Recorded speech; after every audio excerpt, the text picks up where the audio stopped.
Ladies and gentlemen, fasten your cravats and polish your Monleys because today's story is not just about a Ferrari. It's about a shape so peculiar, so aerodynamic, and so wonderfully impractical that it looked like it rolled out of a science fiction film directed by a sculptor. It was built for speed, designed by a man who used to think in the language of wings and raced by a textile heir in a brown double-breasted suit. It was nicknamed the Egg, but this was no soft-boiled breakfast ride. This was a Ferrari meant to crack the competition wide open. Before we scramble into this egg-shaped bullet of a machine, give that subscribe button a solid smack. Like you're trying to get an old carburetor to behave with nothing but rage and a wrench. Either way, you won't want to miss what's coming next. Let's rewind the tape to Italy, 1950. Four brothers named Marzotto were living every post-war racing enthusiast fantasy. Fast cars, faster circuits, and unlimited family money from textiles.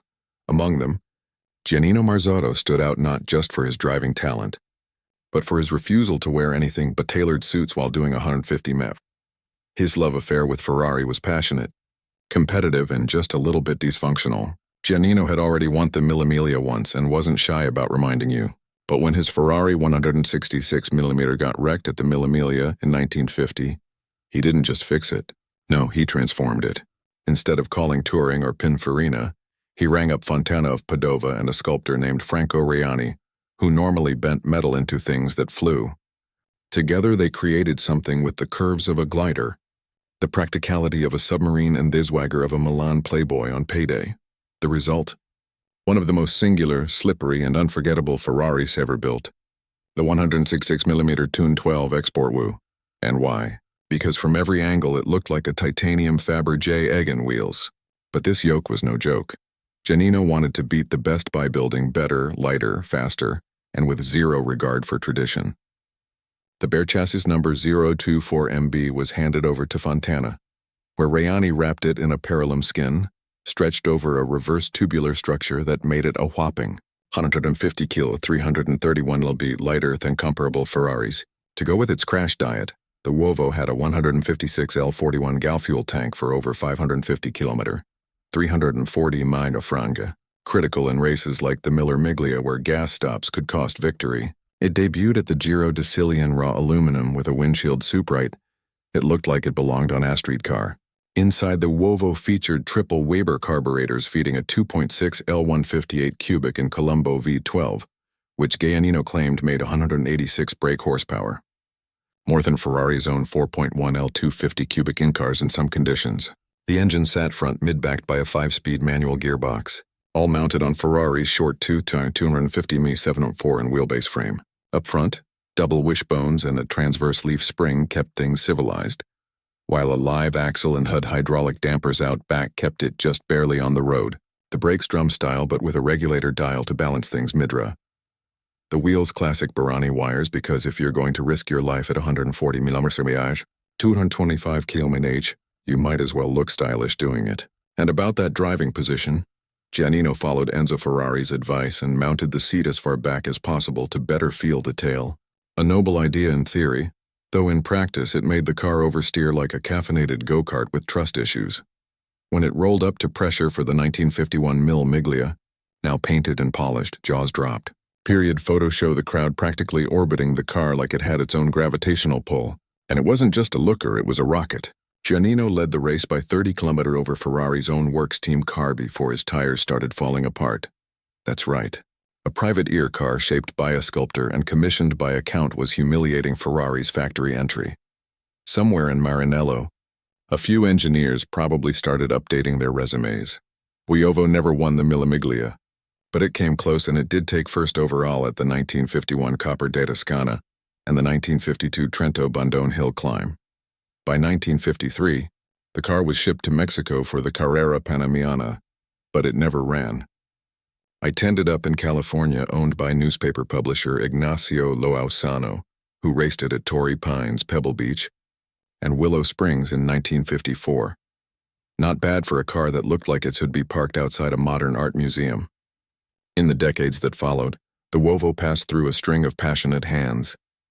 Pete Lovely, Dave Andrews, Harvey Shaw, and finally collector Jack Dugan, who shipped it to England for restoration, just in time for the 1986 Mille Miglia retro event.